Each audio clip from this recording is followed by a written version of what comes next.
One of the mechanics that I'm going to steal from Daggerheart and use in my Dungeons & Dragons game at some point is their mechanic for death moves. And the way it works is that when your character marks their last hit point, they have to make a death move, and there's 3 options that you can choose from. The first one's called Blaze of Glory, where your character can do one last final epic action that they critically succeed automatically on, and then they die after that action. So in D&D, you can do that on their next turn, allow them to have like any sort of spell slot that they have access to or anything like that, and let them, do that final action, make it a nat 20 for them, and then their character automatically dies. The second option is called Risk It All, which is essentially death saving throws, so I'm going to keep that in there, but I'm still trying to figure out how to make death saving throws interesting for my players anyways. And the third option from Daggerheart is something called Avoid Death, where once they mark their last hit point, they could just go unconscious. They won't be targeted by targets at all, but they mark off one of their hope slots, which is a resource they can use in Daggerheart, mark that off permanently, and then they gain a physical scar, and they get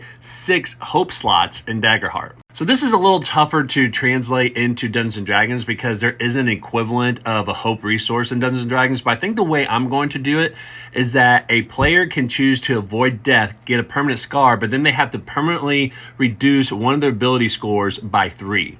And they could do this one time for each ability score, just like how they have 6 hope slots in Daggerheart. And this wouldn't be something that they can remove because the idea here is that they took a permanent consequence in order to avoid death.